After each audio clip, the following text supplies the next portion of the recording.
안녕하세요. 일신사입니다. 저희 채널에는 신박한 사연들이 많이 있으니 많은 분들의 구독 부탁드립니다. 이번 사연은 먹다 남은 고기 국물에 밥 퍼서 주던 시어머니에게 친정아버지가 소리 지르고 난리친 이후로 시댁에서 전화도 제대로 못한다는 사연인데요. 함께 보시겠습니다. 안녕하세요. 시댁과 트러블 참 많았고 여러 가지 일도 많았습니다. 저희 시어머니는 저에게 못되게 굴기로 작정한 분 같았죠. 저희 아빠께서 시부모님에게 한번 소리 지르고 난리친 이후로 시어머니는 저에게 전화도 잘 못하고 살아요. 그러게 왜 그냥 두면 될 걸 심술을 부리다가 아들까지 잃게 되었는지 모르겠습니다. 지금은 남편이 저에게 너무 잘해서 마음이 많이 풀린 것도 같습니다. 얼마 전에 친정에 갔는데 부모님이 이제 시댁과 왕래를 하는 것이 어떠냐는 식으로 말씀하셨어요. 저는 싫다고 말씀드렸는데 사실 좀 고민이 됩니다. 제 얘기 들어봐 주시고 여러분들께서 조언 많이 해주셨으면 감사하겠습니다. 여러 가지 일들이 있었지만 그 중에서 먹을 걸로 사람 기분 더럽게 만들었던 시어머니였습니다. 결혼 전에도 시어머니가 기분 나쁘게 한 적이 많았지만 결혼해서 내가 잘하는 모습을 보여주면 달라질 것이라 생각했어요. 남편에게 콩깍지가 씌었는지 시어머니 때문에 속상한 일도 많았지만 그냥저냥 넘기며 결혼을 했습니다. 신혼집 마련에 차질이 생겨 저희는 결혼하고 시부모님과 합가해서 6개월 정도 살았어요. 저는 어렸을 때부터 아침 식사를 꼭 하는 사람이었습니다. 그만큼 일찍 일어나야 했지만 조금 덜 자더라도 아침을 꼭 먹고 출근하는 사람이었죠. 결혼 후에 시부모님과 함께 살면서도 아침과 저녁을 거의 집에서 먹었습니다.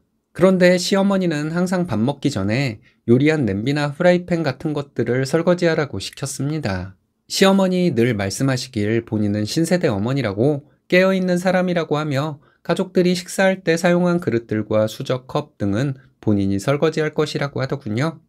조리도구들, 냄비, 후라이팬, 도마 등등 은근히 많아요. 최대한 빨리 그것들을 설거지하고 나서 식탁에 앉는다고 해도 다른 식구들은 밥을 거의 다 먹었을 때쯤이 되었습니다. 남편은 먹고 하지 왜 그걸 지금 하냐? 지나가는 말처럼 이런 소리를 했고 시간이 지나니 그런 말도 안 하고 당연시 여기는 것 같더라고요. 한 번은 조리도구 설거지를 끝내고 밥을 먹으려 했더니 시어머니가 국을 퍼서 그 국그릇에 밥을 퍼주시는데 서러워서 눈물이 다 나더라고요. 국은 냄비에서 푸기는 했지만 시간이 좀 지나 어느 정도 식은 국이었어요.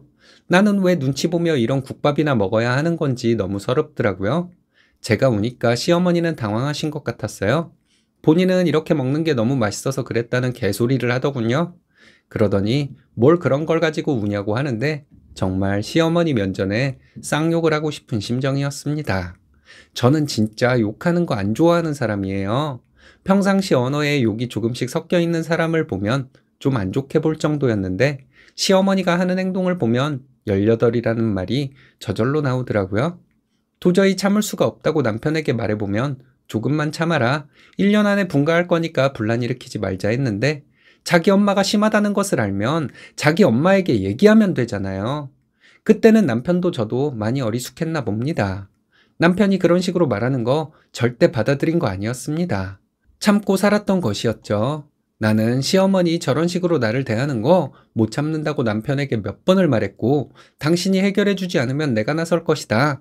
애 가질 수 없다. 이런 할머니 이런 아빠 밑에서 애가 크는 걸 보고 살 자신이 없다. 이런 식으로 말했습니다. 그래도 남편은 해결을 못 해주더라고요.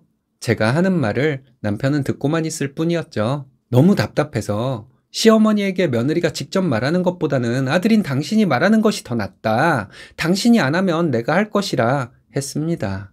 남편은 자기가 시어머니에게 말하겠다고 했지만 행동으로 옮기지는 않더라고요. 결혼하고 5개월간 이런 취급받는 거 참고 살다가 시어머니에게 말씀드렸습니다. 시어머니는 그랬니? 하시더니 기분 나쁜 말투와 표정으로 알겠다 하셨습니다. 그런데 그 다음날 달라진 것은 없었어요. 저녁에 밥을 먹으려고 했더니 저것들 씻고 먹어야지 이러시더군요. 저도 참 바보 같죠? 시어머니 말씀에 또 그 조리도구들을 설거지하고 밥을 먹었습니다. 결혼 6개월 차에 드디어 저는 폭발을 해버렸습니다. 그날은 일요일이었어요. 점심을 먹을 때였습니다. 소고기 넣은 묵국이 있었고 불고기가 메인 반찬이었어요. 제가 다 준비한 것이었는데 조리도구들 설거지하고 나니 국에는 고기가 없었습니다. 불고기에도 고기는 거의 없고 양파랑 국물만 남아 있었어요. 제가 설거지를 다 하고 나니 시어머니는 불고기 국물만 남은 접시에 밥을 퍼서 제 앞에 놓아주시더군요. 욕이 저절로 나오더라고요. 지금도 이때 생각하면 정말 욕 나옵니다. 그날 제 생일이 며칠 안 남았을 때였어요.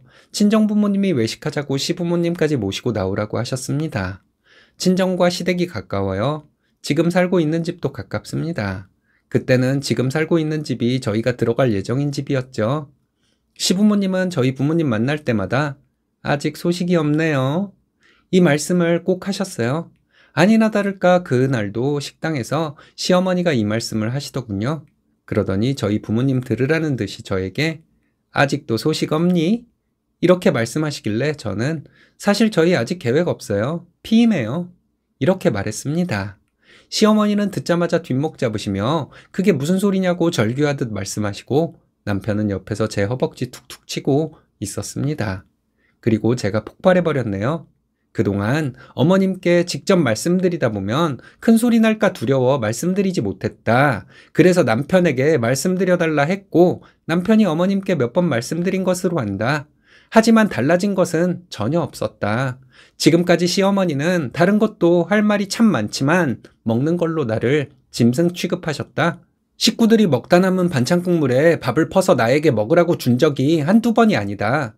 삼계탕을 끓이면 나는 고기는 거의 못 먹고 국물에 밥 말아 먹는 것이 전부였고 불고기를 해도 고기 국물에 밥 비벼 먹게 했다. 외식을 하면 나는 고기나 굽다가 나중에 된장찌개와 남은 계란찜에 밥 먹었다. 여기까지는 그렇다 쳐도 뷔페에 가서 어머님은 샐러드 잔뜩 담아오셔서 별로 드시지도 않고 아깝다며 저보고 먹으라 하셨다. 내가 결혼한 후로 몸무게가 엄청 줄었다. 어머님 심술이 대단한 것을 알겠다. 하지만 나는 남편 잘못이 더 크다고 생각한다. 몇 번이고 나는 남편에게 말을 했는데 남편은 해결해주지 못하고 결과적으로 방관만 했다. 내 아이가 이런 아빠 밑에서 크게 둘 수 없어서 아이를 안 갖고 있다. 이렇게 말했습니다. 말하다 보니 서러워져서 울음이 터지려는 걸 억지로 참고 다 말했어요. 더 얘기하려고 하는데 저희 아빠가 남편에게 자네 이거 정말인가? 하고 소리를 지르셨습니다. 식당에 사람들도 많았는데 저희 아빠 목소리가 얼마나 컸는지 주변이 조용해졌어요. 제가 더 얘기하려고 하니까 시어머니는 그만하지 못하니? 이러시더군요. 저희 아빠가 시어머니에게 뭘 잘했다고 지금 큰 소리냐고, 며느리를 그렇게 집에서 키우는 가축 취급하는 게 말이 되냐고 소리를 지르셨습니다. 그리고는 당장 이혼하라고 하시며 남편에게 소리소리 지르시는데 남편은 의자에서 일어나 무릎 꿇고 잘못했다 하더라고요. 저희 아빠는 내가 자네를 얼마나 존중해주고 사랑해주었는데 이럴 수가 있냐? 나는 내 예쁜 딸 이런 막대 먹은 집에 못 보내니까 그런 줄 알아라. 당장 가자. 가서 짐 싸가지고 나오자. 하셨습니다. 그래서 저희는 친정에서 지냈어요. 친정에서 6개월 정도 지내다가 지금 사는 신혼집에 들어와서 살고 있습니다. 남편은 친정에서 지내는 동안 저희 엄마가 말리는데도 틈만 나면 집안일하고 저희 부모님께 죄송하다고 자주 사과를 드렸습니다. 그리고 한 번은 저에게도 울면서 미안하다고 사과하더라고요. 지금도 남편은 집안일을 거의 다 해요. 저랑 나눠서 하자고 해도 미안해서 못 그러겠다고 합니다. 그 후로 시어머니는 저희 아빠가 무서운지 저한테 연락도 거의 안 해요. 지금은 얼마 전에 돌진한 아들 하나 있는데 저희 시어머니 손주도 딱 한 번 봤어요. 시어머니한테 전화가 온 적이 몇 번 되지도 않지만 별일 없니? 애기는 뭐하니? 이런 얘기나 하시고 저는 단답형으로 대답하는 것이 통화 내용의 전부였습니다. 친정아빠는 지금까지 시댁과 연락도 없이 사는 줄 알고 계세요? 얼마 전까지만 해도 그 썩을 놈의 집안에 일체 갈 생각도 말라고 하셨어요. 그리고 그 집에서 연락 오면 바로 말하라고 부들부들 떠셨습니다.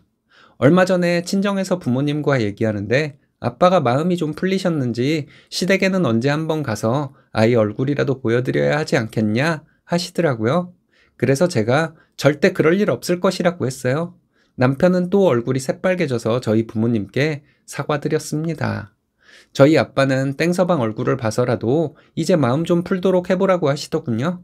저희 엄마는 제가 터뜨리던 날 식당에서 울고만 계셨는데 아이를 위해서라도 제 마음이 풀어졌으면 좋겠다고 하셨습니다. 남편은 저희 부모님께 그냥 두시라고 하더라고요. 모든 것이 본인의 잘못이고 본인의 숙제라고 장인어른 장모님 계속 신경 쓰이게 해드려서 죄송하다고 했습니다. 저희 부모님이 그렇게 말씀하셨지만 저는 시어머니에게 마음 풀고 싶은 생각이 없어요. 평생 안 보고 살 생각이에요. 방관자였던 시아버지와 남편에게도 화가 다 풀리지 않은 것 같습니다. 남편이 오랜 세월을 저에게 잘해서 남편에게는 많이 화가 나지는 않는 것 같아요.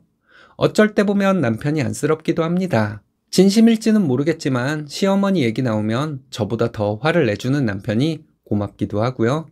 앞으로 제가 어떻게 해야 할지 고민되네요. 여러분들께서 많은 얘기해 주셨으면 좋겠습니다. 감사합니다. 시어머니들 중에서는 며느리 구박으로 우월감을 느끼려는 사람이 있나 봅니다. 참 어리석은 생각 아닐까요? 괜한 심술 때문에 아들 손자까지 뺏긴다는 걸 왜 모를까요? 여러분들의 지혜가 필요한 사연인 것 같습니다.